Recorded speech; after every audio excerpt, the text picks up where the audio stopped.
Hello. I would like to lead you through the two apps primarily that we use on Sunday mornings at Harvest City Church for our musicians and singers. And so these are important for you to know and understand. And I'm going to give you some really great in-depth kind of look at how to control these and how to be effective and efficient on Sunday mornings. And so these two apps are going to be the MyMon right here. You can see that one kind of bubbling up there. That one is what we use to control our in-ear monitors. And so each person controls their own. And there's some great stuff packed in here that I'm going to go over that really helps to streamline and simplify this for you. And then there's also the Music Stand app. And this app is what we use for our chord charts and all of those lyrics and stuff like that for singers. So let's dive into the MyMon app. And so I'm just going to click that and open that here. So you can see it's looking for the host computer. There it is, and it automatically pops up. And so I am currently on the in-ears for the drums, and that's in-ears 10. For most of our in-ear monitors, there will actually be a number either on the belt pack or stuff like that. And so you want to make sure that this lines up. This should be the first thing you do when you open this app. Make sure that that is listed as the right one. If it's not right, you're going to go over to this gear icon here. We're going to click that. And again, you can see this is the laptop that we're connected to. And we're going to go down and we're going to select mix. So we'll touch that, and here we can see all of the different mixes that we have. And so you can scroll and find the one that you want. Right now we are on drums, and that's the one that I want, right? So when you click on it, it shows you there. If I clicked on bass, it would show me that one, and I hit done, and then it would switch to bass. And see, so now it says number 9 bass. So we're gonna go back, select mix, and I'm gonna move it to drums because that's the one that we wanna do right now. Alrighty, so what you'll see here is there are 3 windows in the top. There's the faders, the linked, which we're going to get into, and the EQ. Now for the linked one, there's also this master fader. And this is going to be a really important fader as we control our overall mix with that fader. And so if it is sounding distorted, we can just bring this fader down a little bit and then turn our belt pack up. And that will help with the distortion and things like that. The front of house engineer who's mixing the sound for front of house, they may also be able to look and see that you're distorting. And so they might say, hey, you know, so-and-so, pack number 5, you're distorting. And so you don't have to control your whole mix or redo your whole mix. You can just bring this down a little bit and then turn your mix up, and that is going to work there. So that's your master volume, right? EQ, basically you're going to want to start with it flat like this. If someone else has used it and changed different things like this, you're going to have a really hard time mixing because the low end's going to be really high and there's going to be no end if it's going to look like this. So just make sure that it is a flat line in the middle right there, okay? And so that's where you want to start for EQ. And so, yeah, just kind of click through, make sure those are set up before you even control anything, and that's going to be really important. And so the primary page we're going to look at is the faders here. And on this page, we have got 3 different buttons. We have the pan, and this is where it changes whether things go in your right ear, your left ear, or center. And so you can move that around, okay? And then there's your mixer, and then there's your send link. And that is where we can group channels. So we're gonna go through all of these different things together. The first thing that we wanna do though is we are going to see what channels are hidden and what channels are visible. We have 64 channels and we don't use all of them all the time. And so if they're all visible, then you're clicking through a lot of channels to try and find what you need. and it can be a little confusing and daunting. But if you hide those channels that you don't need, then you don't have so many pages to go through, okay? And so again, you can hit these arrows and it goes over a whole page of faders. Or you can use your finger and you can slide with your finger and just begin to see a few at a time. Okay, so bass is the very first one that we have here. We've got a bass guitar on Sunday, and so we want to see that. So to go into hiding and seeing the channels, we want to select this eyeball. You're just going to press and hold it for just a second until you see this show up. And now whatever is checked mark is going to show, and when you click on something and it turns red, it's going to hide that channel. Okay, and so for Sunday, we've got one electric guitar and one acoustic guitar. So I don't need to see these two guitars, okay? We've got a piano player, and we don't have a keys player, let's say. And so we've got those off. We're gonna go to the next channel. Okay, we've got organ, keys, drone. Yeah, we don't have violin this Sunday. We don't need tracks. So you can see I'm just going through all of these and I'm just Xing out the ones, especially you see these channels that don't have anything in them. I'm going to get rid of all of these here, okay? Let's say we're just using these wireless mics. Oh, you can already see these ones are hidden. Box 1 and 2 is hidden all the way. Oh, someone on piano is going to be there. We can actually see right now that there's some audio coming through. So I want to see those ones.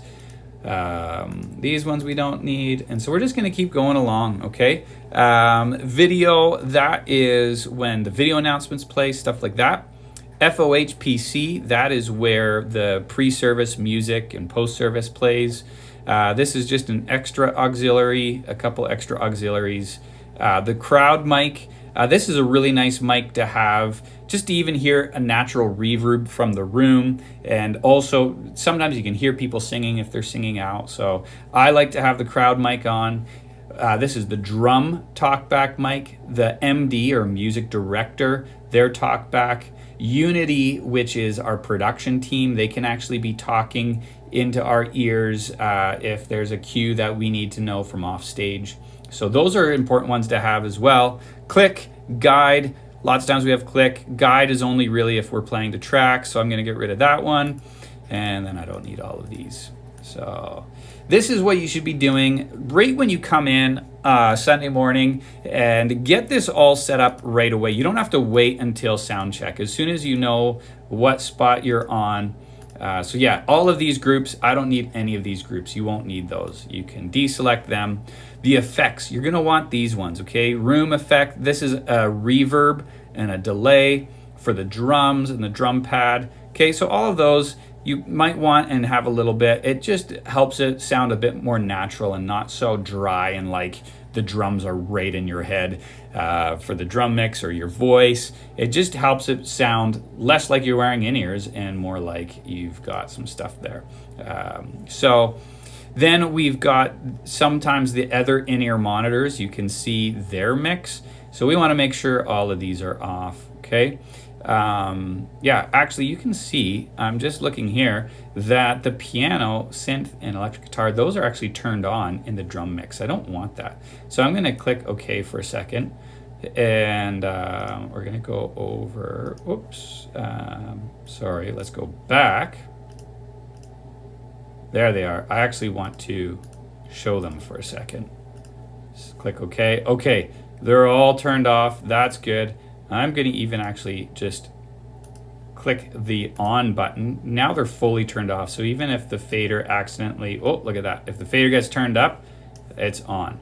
So I've got those turned off. I'm going to go back now and make sure those ones are hidden because I don't need to see those ones. All right. And now we are, oh, there's bass. That one's hidden. Let's just make sure that one is turned all the way off. Yeah. Okay, and we're gonna go back and we're gonna hide the bass guitar. There we go. And now we can click OK. And now we only have the ones that we need. And so it is much quicker. Now I only have, let's see, 1, 2, 3, 4, 5 pages, where before we had probably like almost 10 pages. So we got rid of a lot. It's going to be way quicker. So do that the very first, one of the first things that you do, even before sound check, okay? And then the next thing that we're going to do is we're going to make sure we're utilizing these groups. And so typically what we have, I'm going to do the vocals in this group. I'm going to do the band in this group, the drums, and the effects, okay? So let's see how we do that. I'm going to go set link, okay? So here's all of my band. I'm going to put the band in B.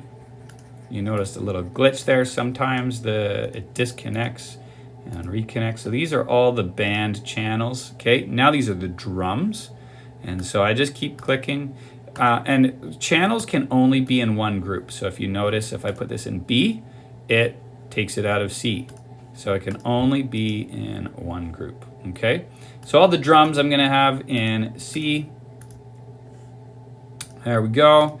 And the vocals, I don't want the preacher mic or the prophetic or like the handheld mic, which is usually the black mic. I don't want these in my vocal group because that's just for the singers. So I'm going to put all my singers in here. There we go. And now for the effects, I like to put my crowd mic into the effects group because that is kind of like the reverb and stuff like that. And I'm going to put these in. Okay, and so now I'm done grouping everything that I want. So I'm gonna select mixer. That's gonna go away. Oops, it's still on the hide or C channels. So there we go. Now I'm gonna go over to my link and you can see it has changed because I've added things. So I'm gonna double tap up there and I'm gonna call this Vox. There we go. And I'm going to double tap the next one, call that band. Oh, you don't have to double tap, just hit it once. What am I talking about? Drums.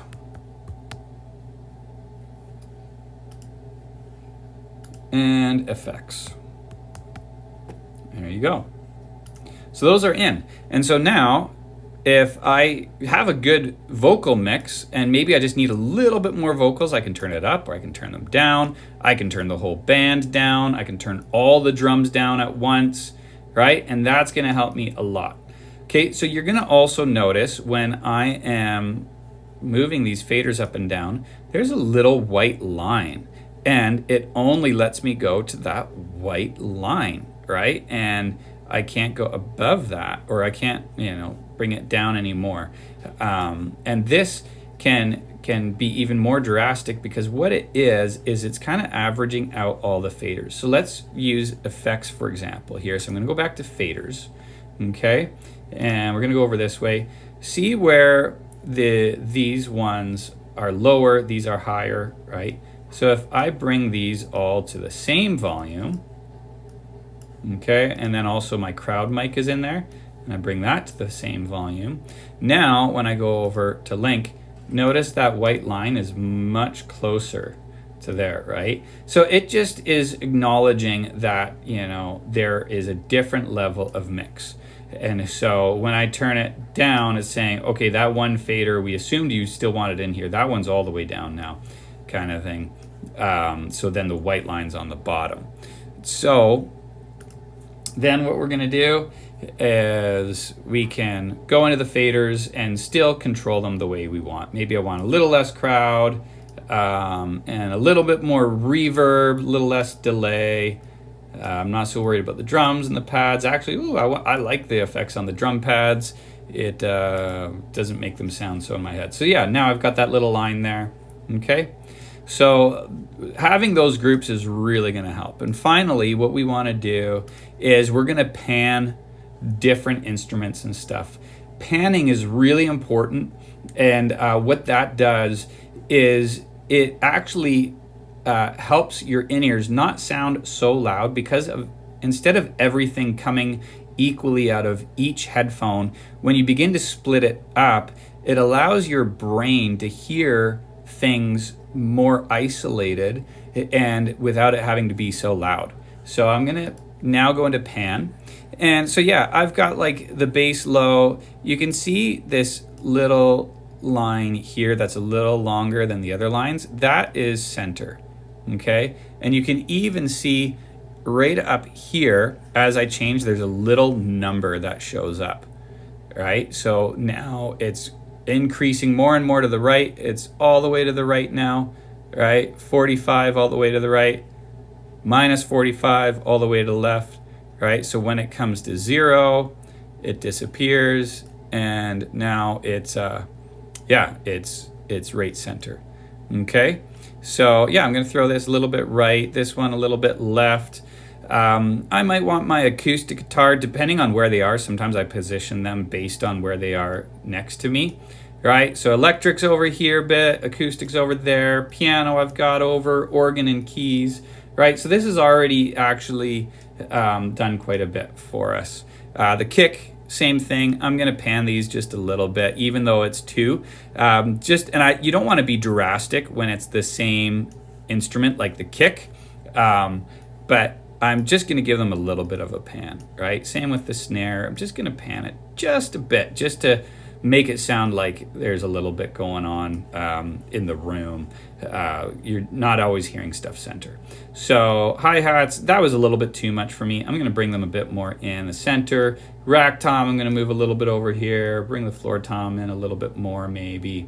Drum pad, that's a stereo mix. I'm gonna leave that one there. Overhead, now this is where I want this all the way left, all the way right, because those are panned, for that. Vocals, again, really great to pan your vocals. So let's say, I have 2 altos, right? I might put one alto female singer in my left and the other one like this, and then my brain can instantly hear, oh, that's what this person is singing in my right ear, that's what this person is singing in my left ear. And again, it just also helps decrease the volume. All right. So finally, one more thing, and this is really important for singers, okay? But for really any instrument, typically what you want the loudest in the mix is you, so that you can hear yourself really clearly. And for singers, that is really important. So when you are testing your mic, singers, and for everybody else too, you're gonna go over to your mic. And so I'm gonna be singing in my microphone. Let's say I'm Vox 6. I probably wanna be the loudest thing in my mix. And so I wanna start that at 0, okay? My mic should not be lower than 0. I want it at least at 0, okay? And because I'm a vocalist, I want my vocal group to be at 0 as well. I want to start there. That way, if I need a little bit more, I can give it more, but typically this is where I want to start, right? And then I am going to turn my belt pack up so that I can hear myself clearly and loudly enough that, and I'm singing loud enough, all of those things. That's kind of where I want to start. And then as I mix my band, I'm going to be mixing them below that. Wow, look at the click is really hot there. It is the drummer mix, so that's where we want it for the drummers, isn't it? So then I'm going to mix everything else kind of based on that volume.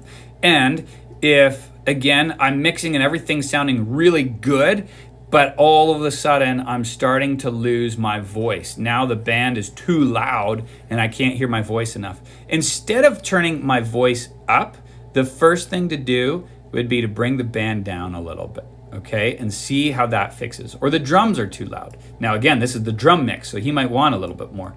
But then I'm just gonna bring the drums down a little bit. Or it sounds too echoey in my head. I'm just gonna bring the effects down a little bit. Right? Hopefully that helps make sense. All right.